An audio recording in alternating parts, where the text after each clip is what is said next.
आज हामी cost reconciliation statement पढ्दै छौं। यो 3 मार्कको सोध छ र यो ओल्ड कोर्सलाई 5 मार्क हुन्छ है। भने पहिला 5 मार्कको सोध थियो, ओल्डमा 5 मार्क नै छ र नयाँ तिनीहरुको लागि 3 मार्क छ। यो कस्ट रिकन्सिलिएसन के हो त्यसको बारेमा पहिला हामी जान्छौं। अब 11 मा हामी पढेका थियौं bank reconciliation statement. Bank reconciliation statement भने त्यहाँ पनि हामी एक लस गरेका थियौं। त्यो बैंक रिकन्सिलिएसन स्टेटमेन्टमा दुईवटा मेन यसको दुईवटा कम्पोनेन्ट थियो। त्यो भनेको एउटा थियो क्याश बुक र अर्को पासबुक। यसरी थियो भने कस्ट रिकन्सिलिएसन स्टेटमेन्टको दुईटा कम्पोनेन्ट यहाँ पनि हुन्छ। त्यो भनेको एउटा कस्ट एकाउन्ट हुन्छ र अर्को हुन्छ फाइनान्शियल एकाउन्ट। यसको हामी कुरा गर्छौं। पहिला कस्ट रिकन्सिलिएसन स्टेटमेन्ट के हो त्यो हेरौं। हेर त के भनेको छ, a statement which is prepared for the reconciling the profit difference between financial and cost account is known as cost reconciliation statement। यो भनेको के भने cost reconciliation statement भनेको के हुन्छ भने प्रॉफिटमा डिफरेन्स कसरी भयो भने फाइनान्शियल अकाउन्टको प्रॉफिट र कस्ट अकाउन्टको प्रॉफिटमा कुन कारणले डिफरेन्स हुन्छ त्यो कारण पत्ता लगाउनको लागि जुन हामी स्टेटमेन्ट बनाउँछौं त्यसलाई नै भन्छ हामी के कस्ट रिकन्सिलिएसन स्टेटमेन्ट। यो कुनै मानौ सपोज XYZ कम्पनी छ। यो कम्पनी भित्र दुईवटा यसरी डिपार्टमेन्ट हुन्छ। एउटा कस्ट अकाउन्टको जस्तै हामी कस्ट सिट गर्यौं हैन, कस्ट सिटको कुराहरु गर्छ कस्ट अकाउन्टले, कस्ट डिपार्टमेन्टले के गर्छ कस्ट अकाउन्ट बनाउँछ र फाइनान्शियल डिपार्टमेन्टले के गर्छ भने यो फाइनान्शियल अकाउन्ट बनाउँछ। यसको प्रॉफिट जहिले पनि के हुन्छ इक्वल आउनु पर्छ। त्यो प्रॉफिट होस् अथवा लस होस् जति आयो भने कस्ट अकाउन्टको जति प्रॉफिट हुन्छ त्यति नै के हुन्छ फाइनान्शियल अकाउन्टमा पनि हुनु पर्छ। दुवैको प्रॉफिट के हुनु पर्छ इक्वल हुनु पर्छ। भने यही इक्वल आयो भने यदि प्रॉफिट इक्वल भयो भने कस्ट रिकन्सिलिएसन स्टेटमेन्ट बनाउनु पर्दैन। तर प्रॉफिट अनइक्वल आइदियो, कस्ट अकाउन्टको प्रॉफिट मानौ 5000 आइदियो र अर्को भनेको फाइनान्शियल अकाउन्टको प्रॉफिट भनेको 10000 आइदियो। यसरी अब प्रॉफिट मिलेन। यसरी प्रॉफिट अनइक्वल भयो भने त्यो प्रॉफिट कसरी अनइक्वल भयो त्यो कारण पत्ता लगाउनको लागि त्यो कज के हो हैन रिजन के हो त्यो पत्ता लगाउनको लागि जुन हामी स्टेटमेन्ट बनाउँछौं त्यसलाई नै भन्छ के कस्ट रिकन्सिलिएसन स्टेटमेन्ट। हेर त statement which is prepare for किन बनाउँछ भने रिकन्सिलिएसन सुधार गर्नको लागि profit difference between financial and cost account. भने यो दुईटा अकाउन्टमा प्रॉफिट कुन कारणले फरक पर्यो भने त्यो प्रॉफिटलाई करेक्सन गर्नको लागि अथवा त्यो कारण पत्ता लगाउनको लागि त्यो डिफरेन्स किन भयो त्यो कारण पत्ता लगाउनको लागि जुन हामी स्टेटमेन्ट बनाउँछौं त्यसलाई भन्छ के कस्ट रिकन्सिलिएसन स्टेटमेन्ट। र हामी 11 मा के पढ्या थियो बैंक रिकन्सिलिएसन। त बैंक रिकन्सिलिएसनमा के थियो क्याश बुक र पासबुक। यसको पनि जति बेला पनि ब्यालेन्स इक्वल आउनु पर्छ। इक्वल आयो भने यो गर्नु पर्दैन। अब इक्वल आएन भने त्यो कारण पत्ता लगाउँछ किन इक्वल आएन भने त्यही कारण पत्ता लगाउनको लागि जुन हामी स्टेटमेन्ट बनाउँछौं त्यसलाई नै बैंक रिकन्सिलिएसन भनेको थियो। यहाँ भने त्यो प्रॉफिट पत्ता लगाउनको लागि दुवै इक्वल आयो भने केही गर्नु परेन, त्यो ठीक हो भनेर बुझिन्छ। त्यो अनइक्वल भयो बराबर आएन भने त्यो बराबर किन भएन त्यो कारण रिजन पत्ता लगाउनको लागि जुन स्टेटमेन्ट बनाउँछौं त्यसलाई नै हामी भन्छौं कस्ट रिकन्सिलिएसन स्टेटमेन्ट। यो दुईटाको फरक किन भयो त्यो पत्ता लगाउँछ है कस्ट रिकन्सिलिएसन स्टेटमेन्टले फाइनान्शियल अकाउन्टको र कस्ट अकाउन्टको। अर्को हेर it is a statement where the cause for the difference in the net profit and net loss between यहाँ के भनेको it is a statement where the cause for the difference in net profit and net loss between cost and financial account are established and suitable adjustment are made to remove them। भने अब यदि यो cost अकाउन्टको profit र financial अकाउन्टको profit आपसमा केही फरक पर्यो भने त्यो पत्ता लाग्यो भने त्यसलाई रिमुभ गर्नको लागि सुटेबल एडजस्टमेन्ट गरेर यदि पत्ता लाग्यो कि के हो यसमा कुन कारणले प्रॉफिट र लसमा फरक पर्यो कस्ट अकाउन्टको र फाइनान्शियल अकाउन्टको भने त्यसलाई हटाउनको लागि के एडजस्टमेन्ट गर्ने कहाँ एड गर्ने कस्ट अकाउन्टमा एड गर्नु पर्यो कि फाइनान्शियलमा एड गर्नु पर्यो कि हैन कस्ट अकाउन्टमा लेस गर्नु पर्यो कि फाइनान्शियलमा लेस गर्नु पर्यो भने त्यो सुटेबल एडजस्टमेन्ट गरेर त्यसलाई के गर्छ रिमुभ गर्छ भने गल्तीलाई के गर्छ सुधार गर्छ। भने त्यस्तै एररहरु त्यही गल्तीहरु त्यो फरकहरु कजेजहरु डिफरेन्सहरु पत्ता लगाउनको लागि जुन स्टेटमेन्ट बनाइन्छ त्यही हो कस्ट रिकन्सिलिएसन स्टेटमेन्ट। यो किन बनाउँछ किन यसको आवश्यकता छ नीड हो यो नीड आवश्यकता किन छ कस्ट रिकन्सिलिएसन किन गर्नुपर्छ कम्पनीहरुले। त यहाँ भएर यो कारणहरु छ it helps to find out the reason. यो विचार गर्न यसको मेन कारणहरु पत्ता लगाउने. It helps to find out the reason for the difference in the net profit or net loss in the cost account and financial account. यसको यो किन बनाएको छ भने मेन कारण नै हो त्यो रिजन पत्ता लगाउनको लागि. किन यो कस्ट अकाउन्ट र फाइनान्शियल अकाउन्टको प्रॉफिट फरक पर्यो त्यो फरक पत्ता लगाउने र त्यसलाई के गर्ने रिमुभ गरिदिने. सुटेबल एडजस्टमेन्ट गरेर के गर्ने रिमुभ गरिदिने भने पहिलो आवश्यकता. यसको महत्त्व पनि भन्छ होला, इम्पोर्टेन्ट पनि यही भयो. It ensure managerial decision making भने अब यो नेट प्रॉफिट दुवैमा इक्वल आयो भने हामीलाई के हुन्छ म्यानेजरियल डिसिजन मेकिङहरु गर्न के सजिलो हुन्छ. अब दुईटा फरक भने कहीं न कहीं इरर भएको हो, कहीं न कहीं के छ भने केही न केही फल्ट भएको छ, केही न केही गल्ती भएको छ. त्यो इररलाई हटाएर हामी के गर्छौं मात्रै डिसिजन मेकिङ गर्न सक्छौं. त्यसैले के गर्छ भने it ensure managerial decision making. यदि हाम्रो हिसाब किताब ठीक छ भने हामीले गरेको यो कस्ट अकाउन्ट र फाइनान्शियल अकाउन्ट ठीक छ भने यसले के गर्छ हामीलाई यो म्यानेजरियल डिसिजन मेकिङ गर्न पनि हामीलाई हेल्प गर्छ अथवा फ्युचरको प्लानिङहरु गर्न पनि यसले हेल्प गर्छ. यो गल्ती भयो भने फेरि त्यसलाई करेक्सन गरेर हामी प्लानिङ गर्छौं. अर्को भनेको अर्को point it help to valuation of stock. Stock भनेको हामी ओपनिङ स्टक क्लोजिङ स्टक पढेका छौं हैन. स्टक पनि तीन किसिमको हामी पढेका छौं हो. भने एउटा थियो के रॉ मटेरियलको स्टक हो, opening stock of raw material, closing stock of raw material भनेर पढेका छौं. त्यस्तै थियो भने वर्क इन प्रोग्रेस हो WIP, यसको पनि ओपनिङ थियो र क्लोजिङ थियो. र अर्को पढेका हामी फिनिश गुडको. यसरी तीनवटा स्टक पढेको थियो. त्यहाँ के छ it help to valuation of stock method भने अब जुन स्टकहरु हामी क्याल्कुलेसन गर्छौं कति सामान छ, कति आयो, कति गयो भने त्यो कुराहरु पत्ता लगाउनलाई पनि के चाहियो भने यो कस्ट रिकन्सिलिएसनले हामीलाई हेल्प गर्छ.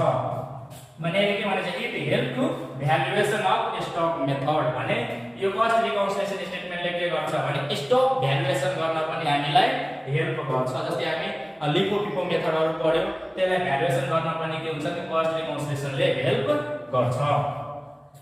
अर्को छ it promotes coordination between it promotes coordination between cost account and financial account department.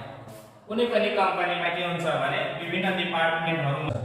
यो कस्ट रिकन्सिलिएसनले के गर्छ भने यो दुईटा डिपार्टमेन्टको कस्ट डिपार्टमेन्ट र फाइनान्शियल डिपार्टमेन्टको कोर्डिनेट गर्नमा सहयोग गर्छ. एकअर्काको कम्युनिकेसन गर्नमा के हुन्छ भने सहयोग गर्छ. किनकि यो कस्ट रिकन्सिलिएसन स्टेटमेन्टले के गर्छ भने दुईटा फ्याक्टर यसको मेन कम्पोनेन्ट भनेको के हुन्छ कस्ट अकाउन्टिङ र फाइनान्शियल अकाउन्टिङ भने यो दुईटाको प्रॉफिट कति छ चेन्ज भयो भने किन चेन्ज भयो त्यो पत्ता लगाउँछ.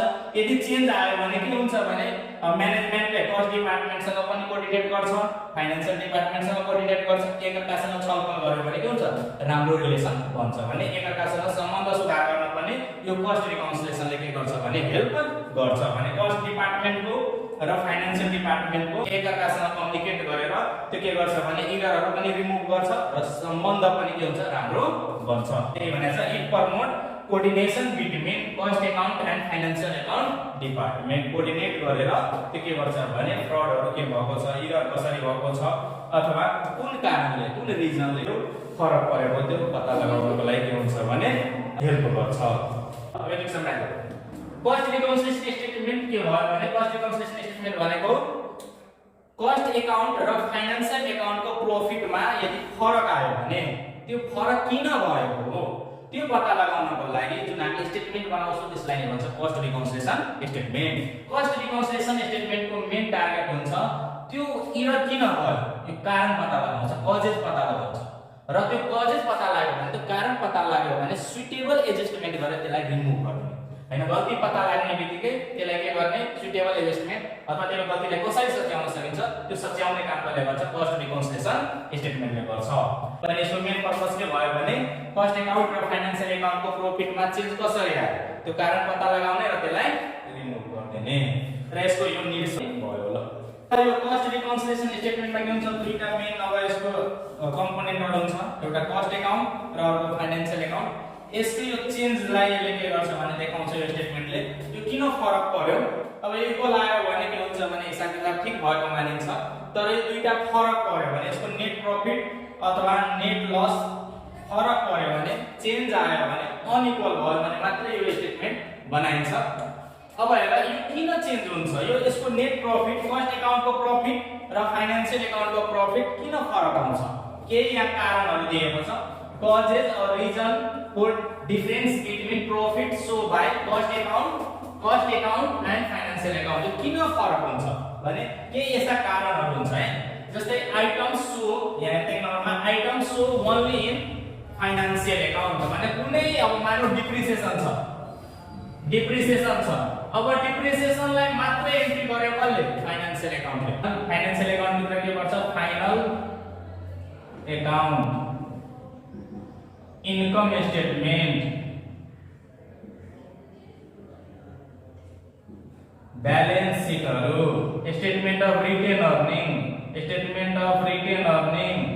NFRS जति हामी पढ्या छौं नि उतातिर फाइनल अकाउन्ट फाइनान्शियल स्टेटमेन्टहरु त्यही हो फाइनान्शियल अकाउन्ट है त्यही अकाउन्टहरु यो भित्र भनेको यो फाइनल अकाउन्टको कुराहरु आउँछ income statement balance sheet retain earning सब के हो भने फाइनान्शियलको पार्ट हो र कस्ट अकाउन्टमा जुन हामी कस्ट शीट पढ्छौं कस्ट अकाउन्टमा के बुझ्ने कस्ट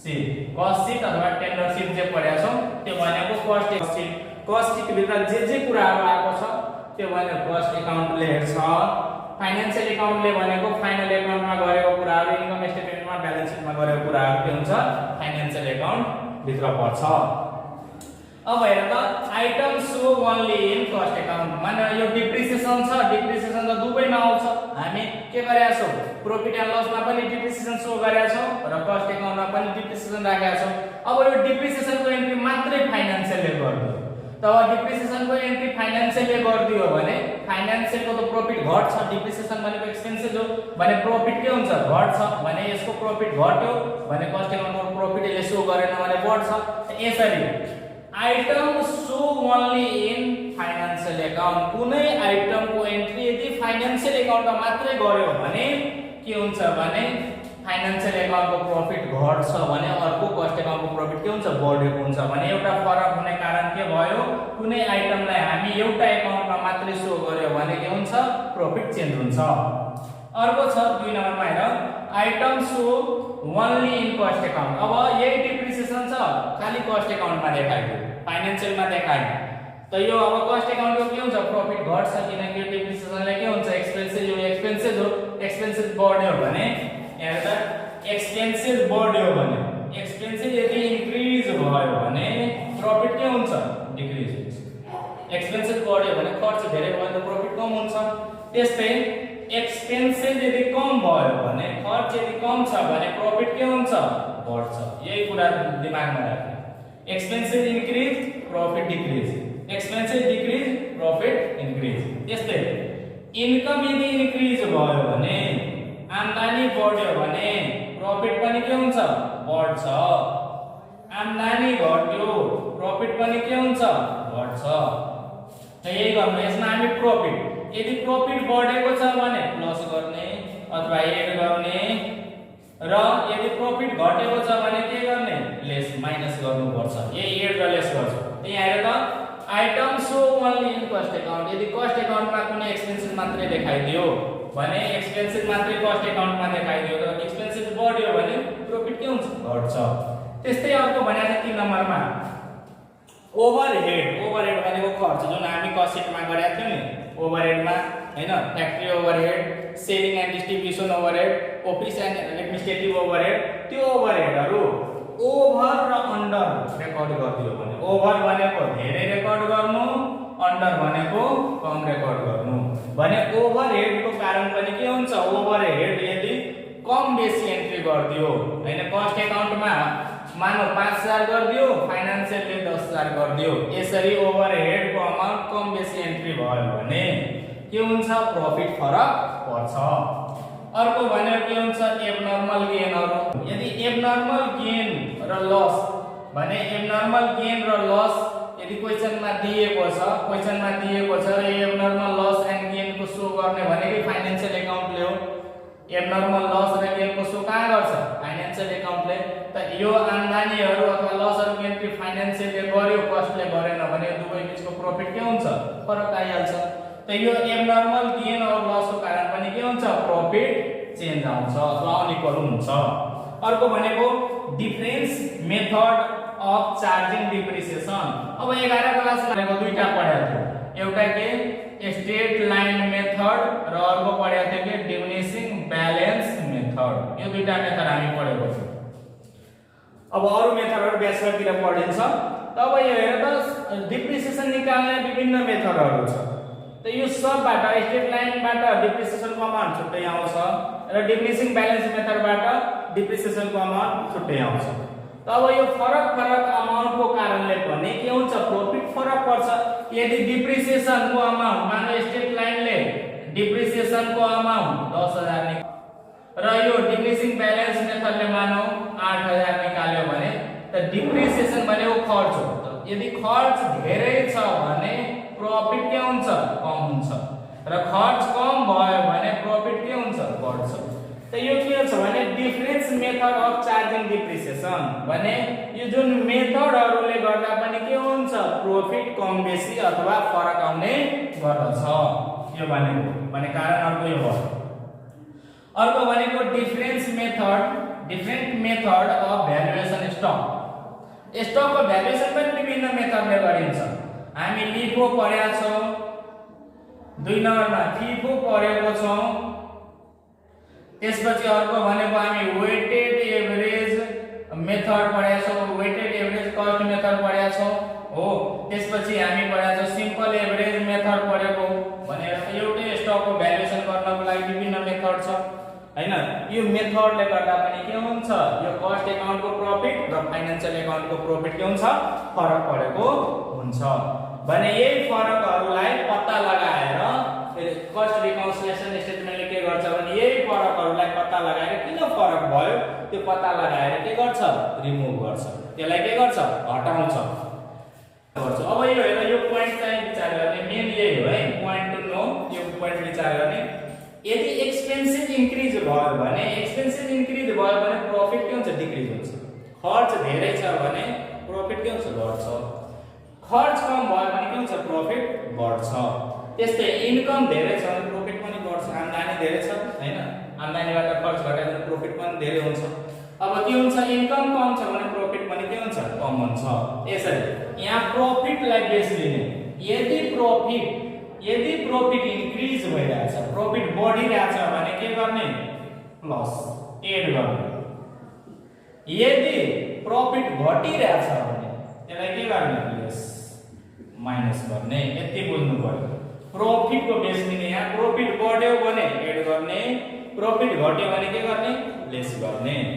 अब यसको हिसाबमा हामी बुझ्नु